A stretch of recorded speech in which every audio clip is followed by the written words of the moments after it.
Өткөн кылымдын 20-30 жылдары кулакка тартылып сталиндик репрессия курмандыгы болгондордун урпактары алардын балдарынын тарткан азабы. Аты жөнүн жашырып, ага туугандарын же бөлөк тайгы тага журтунун же ата журтундагы башка туугандарынын, карапайым адамдардын багып алгандарынын фамилиясын алып, анан ошондон аман эсен калышкан. Анан Атасы эл душманы аталып, өзү апасы жана агасы менен Украинанын Херсон аймагына айдалган атактуу дирижер кыргыз эл баатыры Асанкан Жумахматов. Сүргүнгө кетип атканда ЧСИР деп аташкан. Орусчада чечмеленгенде члены семьи изменников Родины же ата журттун саткындарынын үй бүлөсүнүн мүчөлөрү деп. Ошону менен барышкан. Эл душманы деген сөз абдан жаман экен. Мен душман эмесмин, мен өзүмдүн өлкөмдү сүйөм деп согушка өз эрки менен кеткен. Азаттыктын куугунтук курмандыктары подкастында кулактын балдарынын тагдыры тууралуу кеп кылабыз. Подкастты мен Айбек Абдулдаев алып барам. Саламатсыздарбы?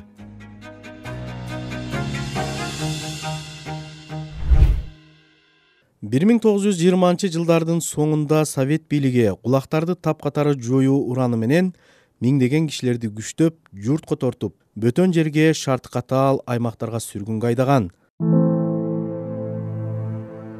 Мунун артынан эле 1930 жылдардын башында Ысык көлдөн жана Чүйдөн ондогон үй бүлөлөр Кулак Байманаптын тукуму деп айыпталып, Украинага сүргүнгө айдалышат. Алардын арасында болочоктогу атактуу дирижер Асанкан Жумахматовдун апасы Артык Чокоева жана бир тууган агасы да болгон. Журналист жана изилдөөчү Амирбек Азам уулу Украина аймагында сүргүнгө айдалган кыргыздар тууралуу бир нече даректүү изилдөөлөрдүн автору. Асанкан Жумахматовдун апасы 1928 жылы жана сүргүнгө айдалат. Кулак депчи. 28 жылы биринчи толкундарына. Ошондо кетип 30 жылы Асанкан Жумахматов апасы экөө, Артык анан агасы атын эсимден чыгат койдум. Алар Украинага айдалган кыргыздар менен кошо айдалышат. Булардын Асанкан Жумахматов сүргүнгө кетип атканда ЧСИР деп аташкан. Муну айтканда орусчада чечмеленгенде члены семьи изменников Родины же ата журттун саткындарынын балдары деп, мүчөлөрү, үй бүлөсүнүн мүчөлөрү деп. Ошону менен барышкан. Ошол кезде Асанкан Жумахматов 23 жыл десек 7 жаштагы тестер бала болгон, деп 1-класска барат ошо. Ушул жерге бир тактоо суроо коюп кетейин дегеним. Асанкан Жумахматов өзүн айтат, мен дейт Украинанын атактуу Гуляй полесинде Запорожье областына бизди барып түшүргөн дейт да. Бирок көпчүлүк Херсон облусунда, бүгүнкү Херсон облусунда сүргүндө болгондордун эскерүүлөрү боюнча, алар Аскания Нова атактуу курорт, Украинадагы 7 кереметтин бири деген ошол жерге барып түшкөн да. Менимче ушул маалымат такталууга тийиш. Андан кийин ошол жерде Аскания Новада таба, эми курорт, корук болгон ошол кезде, жалпы союздук маанидеги илимий изилдөө борбору. Ал жерде тургандан кийин аларды 32 жылга ал жерде кыргыздар Чалбаса көчүрүлөт. Чалбасага көчүрүлүп, апалары, башкалар ал жерде отурукташып калышат. Отурукташып калат дегеним, анын алдында Чалбасылык жергиликтүүлөрдү ошо жылдары көтөрүлүш болуп атканын алдында Украинада наразылык көтөрүшү, ачкачылыкка байланыштуу бир түндө баарын айдап чыгатагы, алардын үйлөрүнө кыргыздарды киргизип коёт. Алар стандарттуу бардыгы бир формада квартал, маале болуп бир көчөгө тизилип курулган үйлөр. Мына ошондо жашап калышат агы. Ал эми ата энесиз балдарды детдомго, балдар үйүнө тандап алат. Ошондо балдар үйүндө Асанкан Жумахматов, Аксамаев деген ал жерде чогуу сүргүндө болгондор башка маалыматтарга караганда 3-4 кыргызстандык балдар чогуу окуган. Кыргыз эл акыны Эрнест Турсунов менен эл артисти Дарика Жалгасынова жазган «Триумф жана трагедия» китебинде Асанкан Жумахматов ошол учурун мындайча эскерген экен.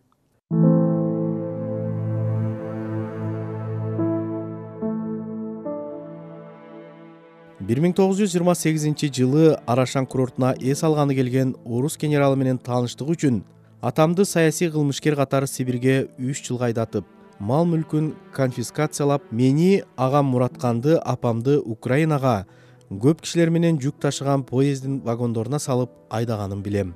Ошондо чаң тополоң түшүп, поезд шарактап, түтүн булатып жөнөй баштаганда эч ким укпай, кыйкырык чуу түшүп, поезд кыйкырып кирди.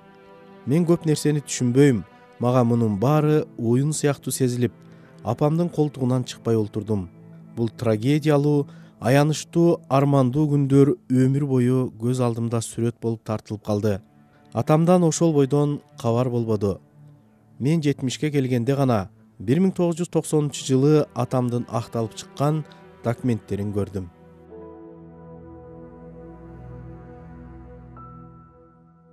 Тарыхчылар жана изилдөөчүлөр 1930-жылдары 700 үй бүлө Украинанын азыркы Херсон аймагына айдалган деп ырастап жүрөт. Бул жолу 3,5 миң чамалуу киши деп айтышат. Бирок кээ бир маалыматтардагы сандар чындыкка куушпойт дейт Амирбек Азам уулу. Изилдөөчүнүн айтымында Асанкан Жумахматовдун музыкалык шык жөндөмүнүн ойгонушуна Украин жергесиндеги мектептин таасири чоң болду. Ал кезде айтып коелу, Украинаданын мектептери Кыргызстанга караганда алда канча алдыда болгон, анан ошол урма аспаптар оркестрлери болуп тур да.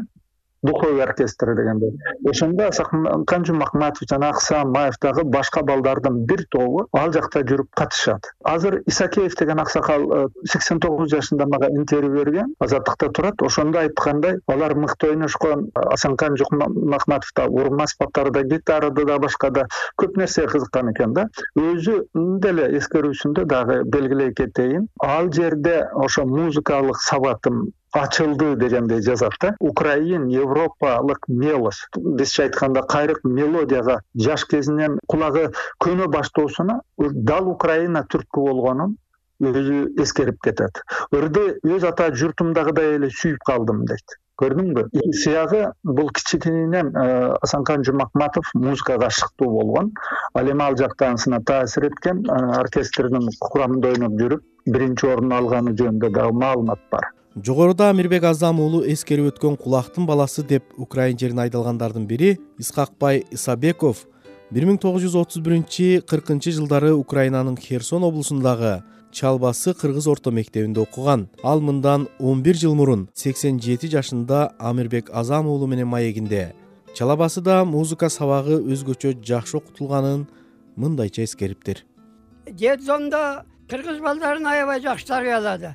Айрыкча музыка жагынан Тавалды Эшенгул деген искепкен ушунчалык шумдук тартчу да, ал кийин бияка келгенден Аксамаев болуп атасын өзгөртүп, биз атабыздын баарын өзгөртүп салдык. Силер контрдун балдарыңар деп биз чоң аталарыбызды чакырып калдык баарыбыз тең.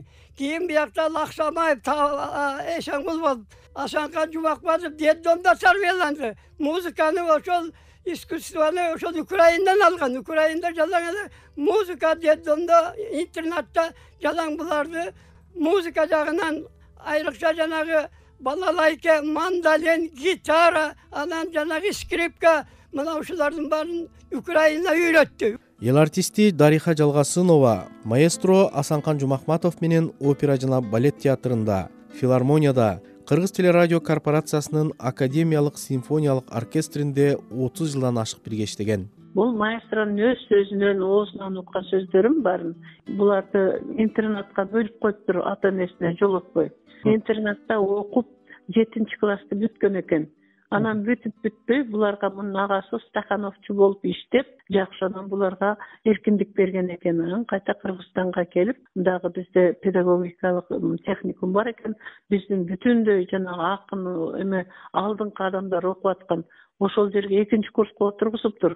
Анын ортосунда дагы жана Цениковский деген театрын, анан ошол жерде да ырдап жүрүптүр, ар кандай инструменттерди ойноп жүрүптүр, мындай чыгармачылыкка катышып. Ошол жерден көрүп, анан кийин Цениковский деген театрдын башкы дирижеру алып барып, оркестрге отургузган экен. Соколов деген бир мугалимине берип, анан баардыгы ошол жерден башталат. Эл душманы деген сөз абдан жаман экен, мен душман эмесмин деп 1941 жылы согушка өз ыктыяры менен кетип, бир колунан ажырап кала жаздаган деп эскерди ал. Эл душманы деп бизди туш-тушка айдады эле. Эл душманы деген сөз абдан жаман экен. Мен душман эмесмин, мен өзүмдүн өлкөмдү сүйөм деп согушка өз эрки менен кеткен. Согушка барып бир колунан айрылып, анан кийин ошо дирижер болот элем деп ушундай эмгек менен жалдырап, чуркап Сталинграддын алдында катуу согушта ошо бир кол үзүлүп калыптыр да, сол колу. Сону доктурлар да эптеп ыйлап жүрүп ошо колун мындай бириктирип алыптыр да. Колун кесмек болгондо, кесип салышмак болгондо мен дирижер болуу максатым бар деп жалдырап атып, доктурлар консилиум түзүшөт да, анан операция жасап, кийин колу көтөрүлбөй жүргөндө бул чоң эмгектен, физикалык көнүгүүлөрдүн натыйжасында колун ошол кадимкидей көтөргөнгө жетишет. 47-чи же 48-чи жылга барып каначы бул кишинин өжөрүлүгүнө таң бересиң. Анан кийин 47-чи кийин келгенден кийин оркестрде ойноп жүрүп, жана дирижерлукта оркестрде ойноп жүрүп 47-чи жылы 3 жылдык Москвага консерваториянын алдындагы улуттук студияда дирижерлукту окуп келет. Кыргыздын биринчи дирижеру болгондуктан, анан өзү өтө билимдүү адам болгон, бир мүнөз уюштуруучу, жөндөмдүү болгондуктан сыягы болбосо ал кезде бир топ адамдар бар. Буласов, Ферия, дагы башка орус, Россиядан келген европалыктар бар эле да. Ошолордун ичинде конкуренциянын шартында бул кишинин сурулуп чыкканы, бунун Кудай берген жөндөмү, талантынын алдында таазим этип, ошонун тие албаган окшойт да. Жумахматов согуштан кайтып келери менен Москвадагы Чайковский атындагы консерваториянын дирижерлук бөлүмүндө окуптур. Окуп жатып эле ошол жерде дагы Моссовет деген театрда окуп жүрүп эле иштеп, дирижерлук кылып, дүйнөлүк чоң илгери жактагы жана Орлова, Клят ушундай чоң артисттер менен ошолорго дирижерлук кылып, бир 60 кишиден турган оркестр бар экен, Моссовет театрында иштеген. Андан кийин ошол жерден эле бул сонун мугалимге окуган экен, жана Хайкин деген. Ал киши чоң театрдын дирижеру башкы. Аны ушундай ал киши айткан экен, ооба, ошондуктан өзүнүн квалификациясы боюнча Москванын любой театрында башкы дирижер болуп иштей атат. Бирок ал өзүнүн өлкөсүн ушунчалык сүйөт, анын искусствосун бийикке көтөрүш керек деп өзүнүн мугалими айткан экен. Бул адамдын башынан абдан кыйынчылык өткөн адамдар гана бийикке жетише алат да. Бул ушултан кичинекей кезинен ушундай кыйынчылыктын баарын көргөндүгү үчүн анан айтчу, мен өзүм тагдырыма ыраазымын. Мен деген абдан кыйынчылыктын баарын башыман өткөрдүм. Бирок мен өзүм каалаган, өзүмдүн оюмдагы, демек, мына дирижер болуп, музыкант болгон үчүн да өзүм оюма жеттим. Эл жеримде болсо, бир кашык каным калганча мен согушуп өтүп, өзүмдүн сүйүүмдү экениме арнадым деп ушундай бул абдан ак ниет адам болгон. Кыргызстанга кайтып келип, Кыргыз опера жана балет театрында ондогон опера балеттерде дирижерлук кылган.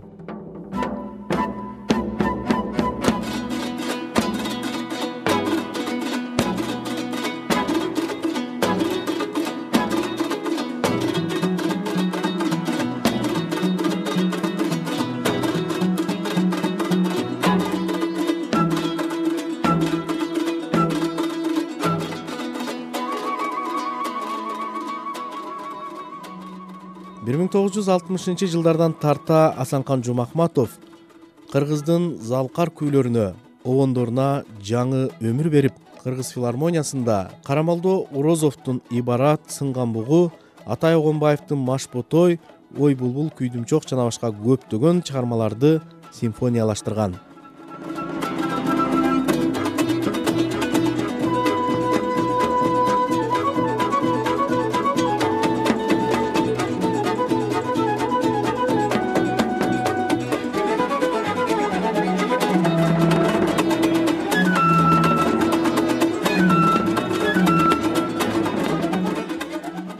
Аны баары маэстро дешкен.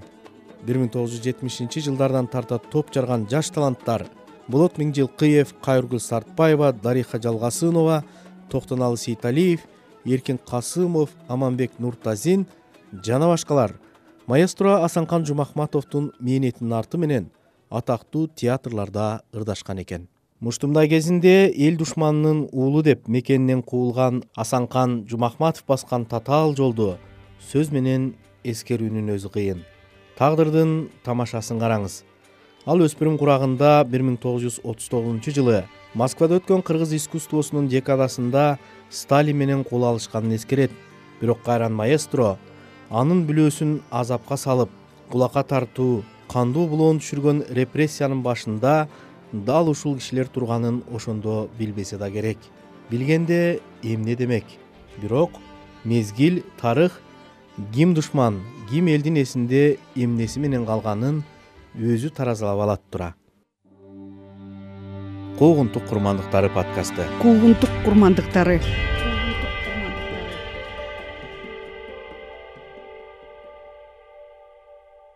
Урматтуу Азаттыктын угармандары, сиздер Куугунтук курмандыктары подкастын угуп жатасыздар. Аны мен Айбек Абдылдаев алып барып жатам. Репрессияланган эл душмандарынын бүлөөсү, алардын балдары кандай күнгө туш болгон, тагдыры кандай болду деген суроолорду мына подкасттын экинчи бөлүгүндө тарыхчы коомдук ишмер Алмаз Кулматов менен маек курабыз. Алмаз мырза, мына буга чейин Орусиянын өзүндө ошол өткөн кылымдын 30-жылдарында кулакка тартылып кийин акталгандардын айрымдарынын балдары мурда ата-энеси жашаган аймактан турак жай алуу укугу боюнча мамлекеттик дума менен соттошкон мисалдарды билебиз. 2019 жылы Орусиянын конституциялык соту саясий репрессия курмандыктары боюнча мыйзамды өзгөртүп, реабилитация болгондордун мурдагы жашаган жери боюнча балдарына турак жай ала тургандай өзгөртүү киргизүүнү милдеттендирген экен да ушул мамлекеттик думасына. Бизде болсо мына эми гана архивтерди ачуу тууралуу кеп кылып жатабыз. Кулактын балдарынын тагдыры тууралуу дагы эмне айта аласыз? Мына Асанкан Жумахматов, анын албетте таланты, анын кыргыз искусствосуна, маданиятына сиңирген эмгеги бул башка маселе. Бирок булар абдан оор тагдырды баштан кечирген, бирок бунун атасы Жумахмат Чалап репрессия болгондон кийин мунун байбичесин жубайын айдап жатпай бала чакасы менен Украинага жанагы Гуляй поле деген аталган аймак бар. Чалабасы да эми ошол жана интернатка көчүрүлгөн да. Интернатта эми окугандарын карабайсыздар. Окугандарынан кимдер менен окуат? Бакас Чулмунов, Кыргыздын туңгуч географы, профессор, доктор географический наук. Анан Кемел Жаңгарачев.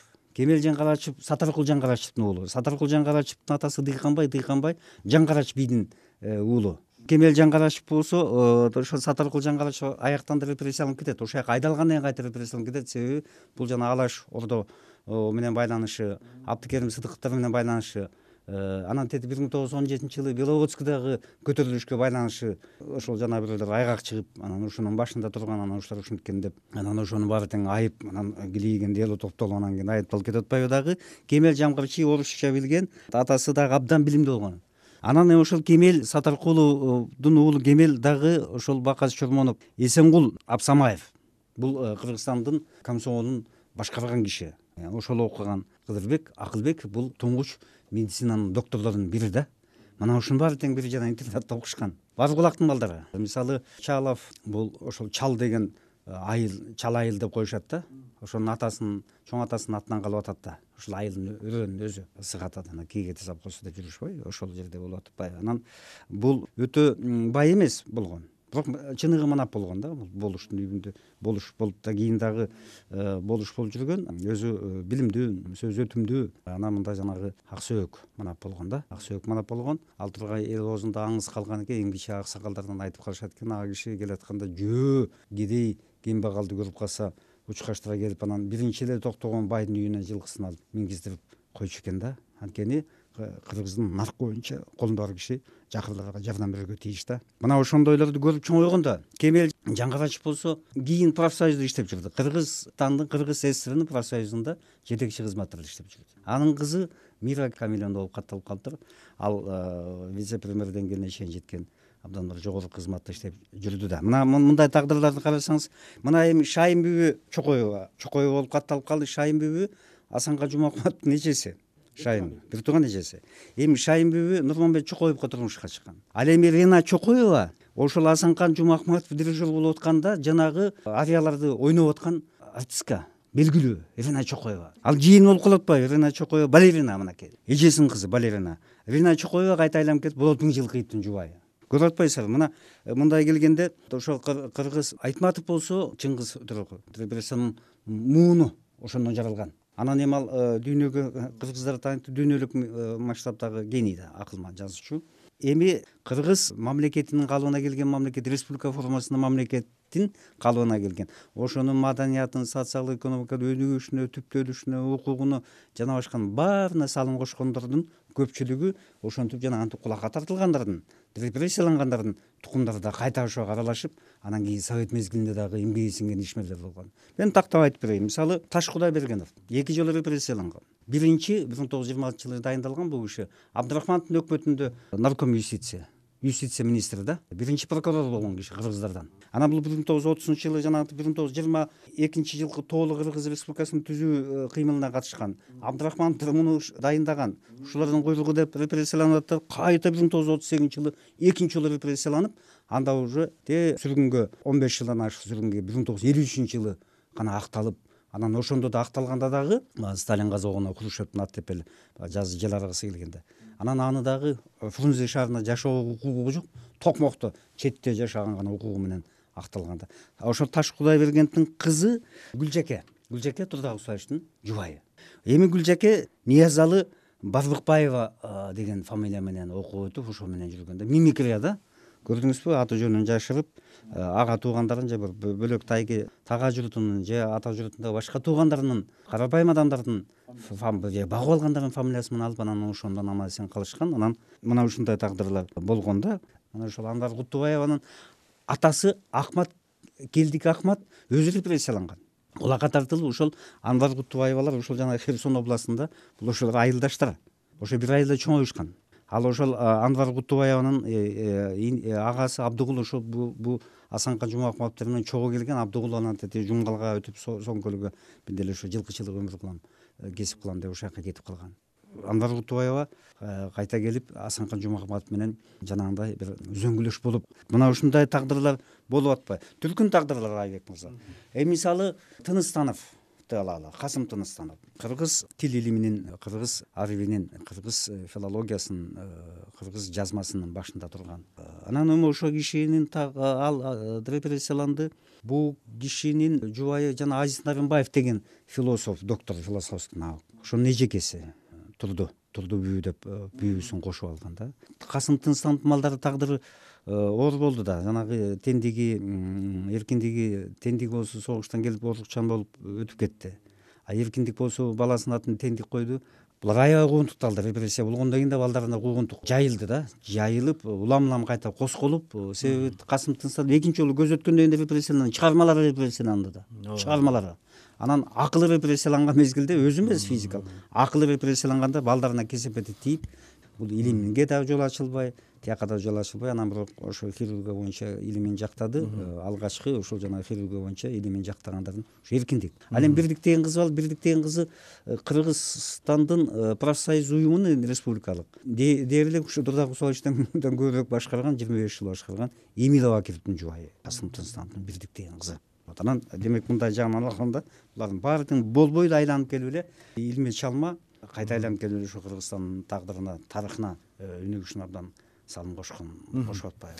Мына 70-жылдары советтик жазуучу Феликс Чуев деген жазып атат да, жана Молотов менен аңгемелешүүлөр жөнүндө китебиндечи. Эмне үчүн ушул репрессия болгондордун аялдары, анан балдары сүргүнгө айдалган десе, ал жооп берип атат. Кийин булар ар кимге мындай даттанып сөз чыгарбаш үчүн изоляцияга алынган депчи. Ошо кыргызстандык улакка тартылгандардын үй бүлөсү эмнеге Украинага айдалды экен деген суроо бар да. Өзүнүн аймагында таасир этүү мүмкүнчүлүгүнөн ажырасын деп. Анткени бул жанагы тап катар болуп атат да булар деген. Совет бийлигине каршы тап болуп атат. Анан жана коллективдештирүүгө чейин алгачкы жолу тизме түзүлүп 1924 Шабдандын Мөкүш Исамүдүн деген уулдары Кемел үчөө, Канаттын уулу Карытбай 24 жылы ушул тизме менен. Анан 27 жылы 41 манап үй бүлөсү менен, бала жакасы менен да. Бул аймактагы жана жергиликтүү кантон башчылары, анан тиги жергиликтүү бийлик ушулар зыян кылып атат.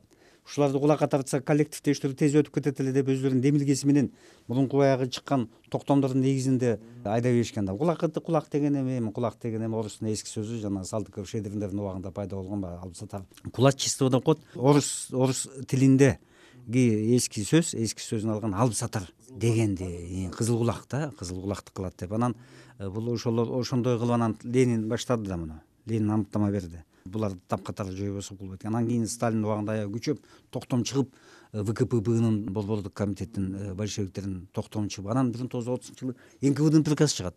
НКВдын приказы дал ушул кулактарга арналып антисоветтик элементтерди айдап салуу жеринен деп, анан кийин жана Украина. Касым Тыныстановдун бүлөсүн, ушу балдарын, урпактарын эстеп кетпедиңизби? Негизи ошол айрым фактыларды айтып атат да, 37-38 жылдар аралыгында 25.300 баланы балдар үйүнө алыптыр. совет бийлигичи. Анан 2900-ün гана жакындарына же апасына кайтарып берген экен да, жакын туугандарыначы. Анан бул жалпы Советтер Союзу боюнча да ушул кыргызстандык репрессиялангандардын балдары Айтматовдун мисалынан билебиз да, бир жакын туугандарынын колуна качып келип атпайбы апасы мененчи. Интернатта чоңоюп ата тегин билбей калгандар да болгон, ата тегин билсе дагы кийин кайткысы келбегендер болгон. Анан мына мисалы 24-жылы башталып атса, алгач мындай 1-2 жанагы Шабдандын уулдарына окшогон, Канаттын уулуна окшогондор. Анан 27-жылы, анан 29-жылы, 30-жылдан кийин анан тиги согуштун астына чейин эле неметип атат. Ошол жанагы сурулуп чыгып кеткендери Жумахматовго окшоп, Айтматовго окшоп, өзүнүн таланты менен, эмгеги, мээнети менен сурулуп чыгып кеткендери башкача тагдыр күтүптүр да. Калып калгандары кандай тагдыр күттү? Алар эл душман деп өмүр бою запкы көрдүбү? Ар кандай? Орто сага оокатта кылып калышты. Дайынсыз кеткендер да болду. Катардагы, пенде катардагы калып калгандар да болду. Жүрөгү түшүп, эрки сынып, майтарылып калгандар да болду. Түркүм тагдыр. Абдырахмановдук болсо мына Баял Исакиева экөөнүн кыздары. Алар эми Совет бийлигинде андай урмат сыйга бөлөнгөн жок да. Күн корусуз мамлекет кезинде да ушул мамлекетти түптөгөн, ушул республиканын түптөгөн калуу, биздин мамлекетти калыбына келтирген кайрам уунун балдары, урпактары экен, уул кыздар экен деп деле мындай бөпөлөй алган жокпуз да. Жумахматов эскерип атпайбы? Мен ушу 70ке келгенде гана 1990-жылы атамдын акталып чыккан документтерин көрдүм депчи. Ооба. Ага чейин бир артынан түшүп ыңжыңсыз болуптур да кыскасы. Аскар Акаевичтен суранган экен да. Ооба. Атасын актатам деп, кийин эгемендик алгандан кийин сотко кайрылып, ушундай мисалдар болдубу бизде? Кайрылдык, көп эле кайрылышты. Кайрылып азыр мынакей ого бетер бул процесс күчөдү да. Ким болгонун, кантип айдалганын, каяка айдалганын анан табыш керек болуп атпайбы? Жанагындай силер жасап аткан подкаст эскерүү берүүлөрдө эсимде проекция жана башка изилдөөлөр дагы болуп атпайбы? Мына кулакка тартуунун боюнча дагы бир нече кандидаттык диссертация жазылган. Кайрылгандар көп эле болду. Себеби жанагы Ленина кайрылды да. 1990-жылдары партконференцияга кайрылып атат да. Ленина кайрылып атат. Менин атам Юсуп Абдырахманов, Юсуп. Тагдыры белгисиз. Ошо камалган. Андан кийин эмне болду? Деп анан кийин партконференцияга кайрылып, анан партконференция ушул ал мезгилде катты жөнөкөй эле билбей истеп жооп менен жаап коюш эмес да. Анан ошонун натыйжасында анан кийин Калдаеванын, Юсуп Абдырахмановдун тагдыр элеси обвинительный акт менен кошо чыгып келип атпайбы? Лариса дагы, Баял Исакиевдин кызы дагы ушу өмүр бою ошол издеп атасынын тагдырын. Мындай эми булардын коому да бар. Бул процесс токтобойт. Эми мына анын үстүнө мыйзамдагы кабыл алынып жатпайбы Бекмырза? Ошол жана биринчи окуудан өттү, комитетте талкууланып атат деп. Мына ошонун аркасы менен жанагындай архивтерден чыгат да. Көп кишилер чыгат, көп кишинин тагдыры чыгат. Анан ошондо дагы бир топ нерсе белгилүү болот да. Урматтуу Азаттык угармандары, бүгүн биз Куугунтук курмандыктары подкастында кулактын балдары катары басмырланып, өгөйлөнүп чоңоюп, кийин искусствого, маданиятка, илимге эбегейсиз салым кошуп, чоң ийгиликтерди жараткандардын айрымдары тууралуу учкай сөз кылдык. Подкастты мен Айбек Абдылдаев алып бардым. Биздин подкасттарды сайтыбыздан, YouTube'дагы баракчабыздан, Google, Apple платформаларынан уга аласыздар.